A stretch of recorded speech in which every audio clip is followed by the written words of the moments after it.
Good morning, everybody. I'm in the kitchen bright and early Saturday morning. I am cooking, of course, you know. But before I get started cooking, I just want to share with y'all my little haul from the health food store. I went last night just to purchase some, guess what? My turmeric. I was out of my turmeric. So while I was in there, the one of the salespeople, nice young man, told me about daily turmeric blend. And in this turmeric, in this organic, by the way, too, it's turmeric, cinnamon, ginger, black pepper, cardamom, Ceylon cinnamon, and rice concentrate. So I'm gonna be using this in my tea because y'all know I like to drink, my herbal teas. And I bought some hibiscus flowers, put that in my tea. I'll probably do some I don't know. I'll just have to figure it out. And of course, I bought my regular turmeric and oh Lord, these these cinnamon flavored glazed sesame sticks. They are wonderful, y'all. They go good with a cup of coffee, a cup of tea, or just snack. And they're healthy. Of course, they came from the health food store. And the gentleman also. Oh no, I decided I wanted some lemongrass. So I'm gonna be using some lemongrass in 2019 in some of my cooking. I'm just gonna start experimenting with some things because I use the basic. That complete season have just about everything in it, but we're gonna venture out this year. Okay, this is of course the real fine ground black pepper, which I love. Got me some of that, and this is one of the ones that the gentleman suggested. He asked me if I ate scrambled eggs. I said, well, yeah, I do. He said, if you sprinkle some of this in your scrambled eggs, not a lot, you won't need to put a lot of salt in it. So I'm going to try that to help cut back on the salt. So dill weed supposedly has a flavor that will deter you from wanting the salt or give you that flavor where you won't want to put a lot of salt. And one of my favorite things in the world is this. I like this crystal salt. This is the fine ground pink Himalayan salt. I got some a while back, and for whatever reason, I couldn't find it again. But anyway, I got me some pink Himalayan crystal salt. So I'll be cooking with that. It costs a little bit more money, but it makes the food taste and cook so much better.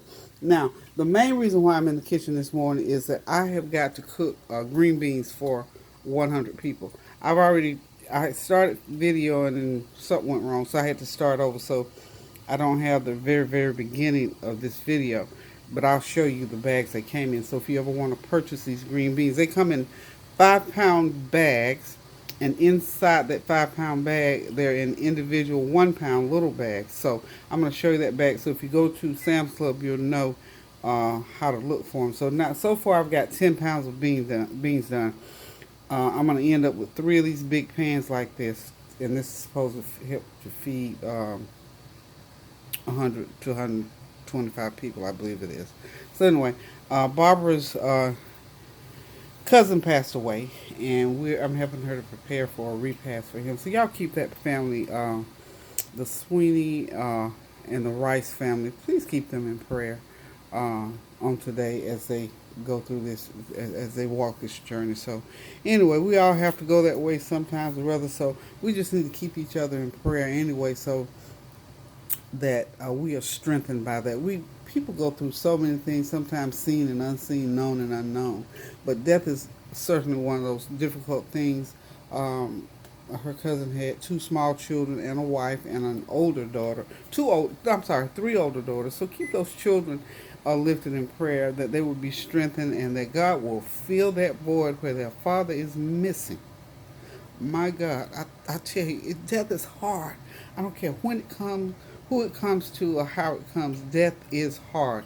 That void is just a very difficult thing to feel, and the only way that it can be filled to any good results is that you allow the Lord into your life and let Him feel. Let the Lord uh, feel the void in your life. There goes another let. Let the Lord fill the void in your life, and especially if it's death, because God is the only one that can do that for you. So let's move on, because I'm getting sentimental, because every time you think about death and of somebody else, one of your voids come up. So we don't want to go there, because I got a lot of members in this kitchen this morning.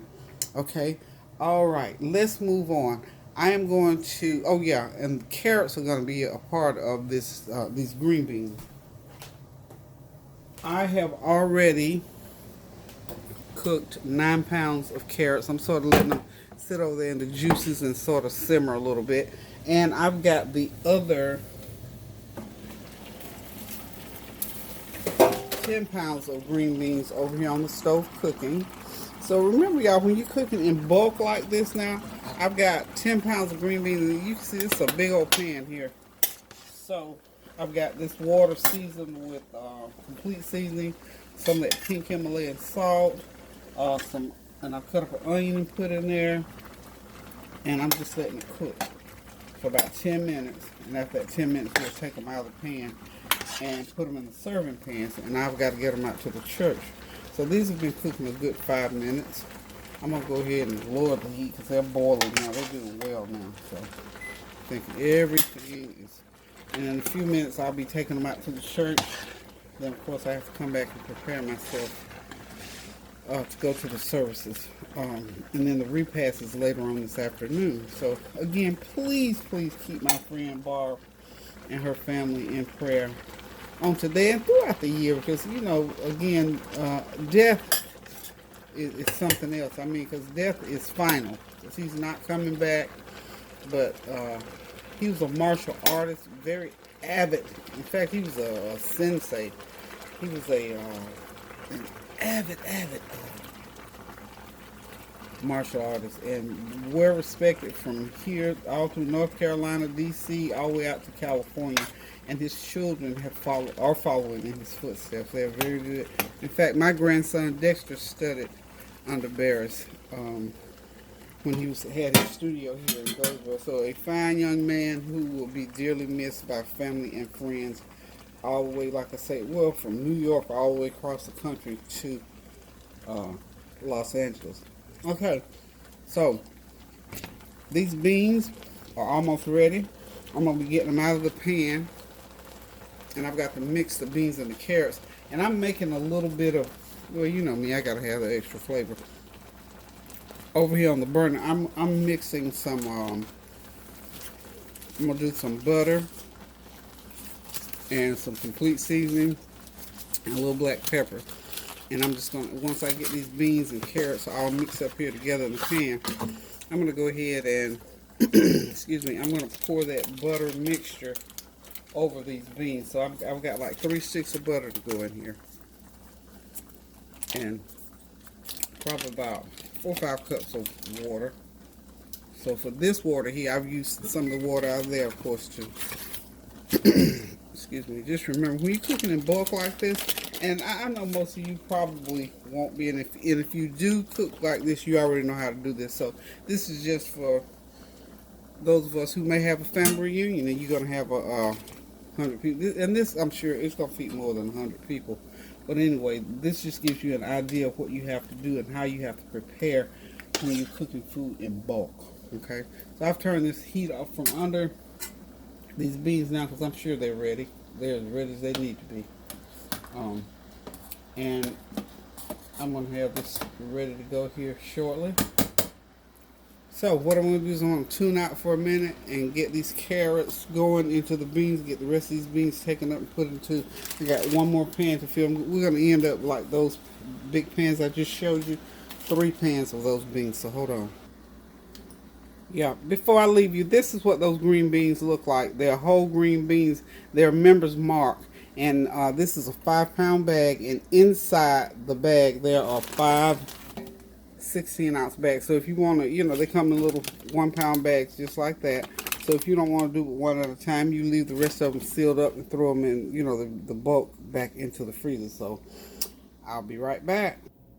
Okay, y'all, I'm back. In this little pot here, I've taken the juice, about 4 cups of juice off those beans that I cooked, and I put 3 sticks of butter in there, another tablespoon of complete seasoning, and 1/4 of a cup of canola oil. And what I'm going to do, once I get everything all into the pans, I'm going to stir those carrots and beans together, and then I'm going to pour this over and just sort of let it soak in there and cover it. And by the time they get ready to eat it, that good old butter sauce will be already saturated through those green beans, so it won't just be bland, plain green beans. Hold on, I'll be right back. Okay, y'all, I'm back.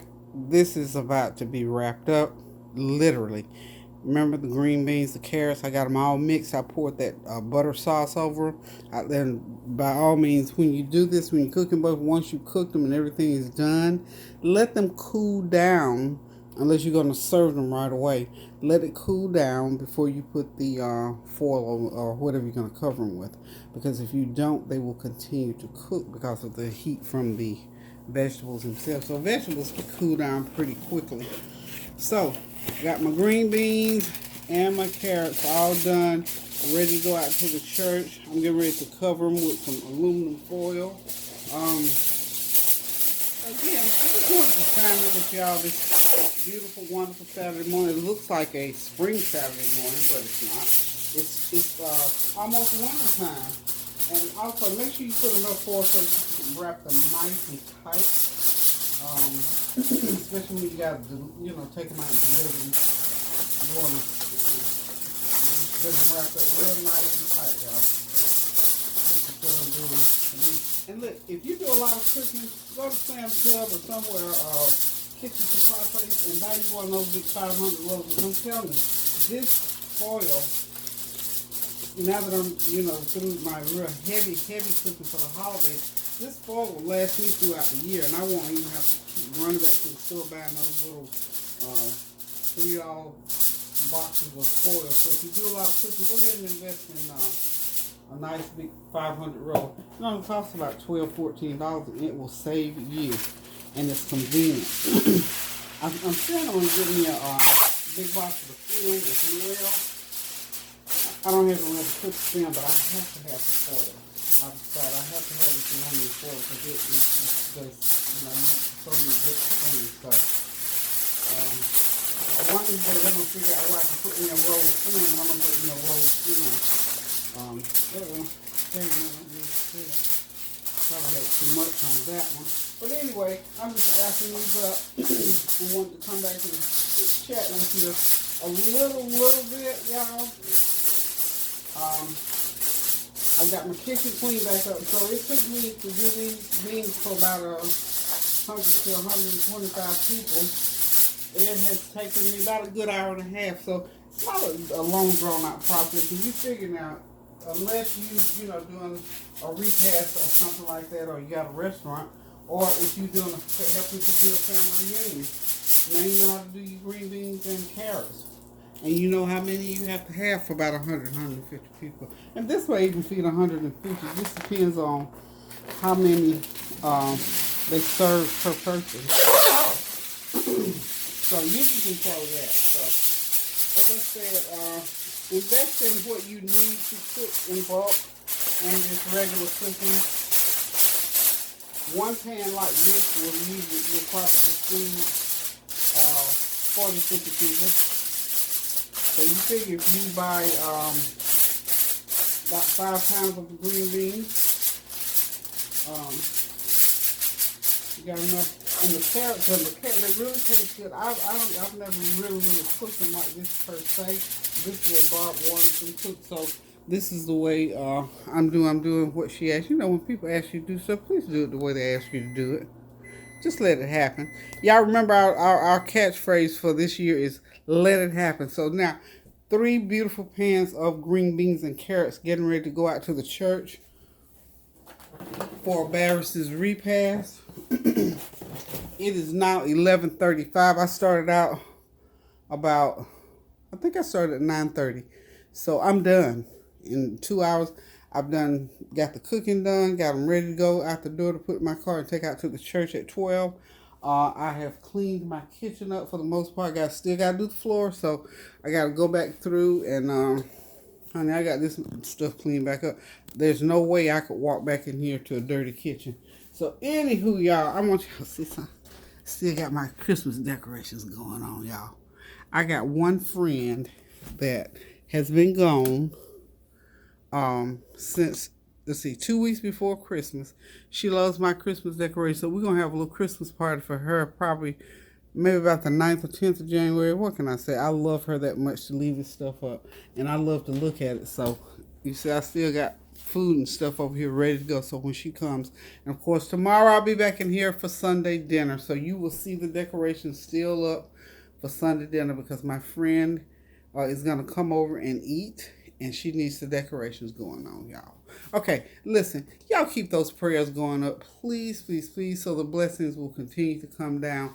And remember, go in that kitchen and cook you something good to eat for yourself and for whomever wants it. Share with somebody.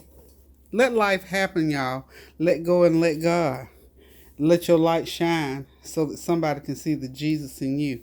So until I cook again, y'all, I'm going to say keep the prayers going up now so the blessings will continue to come down. Love you guys. Toodaloo. See you on the flavor train tomorrow.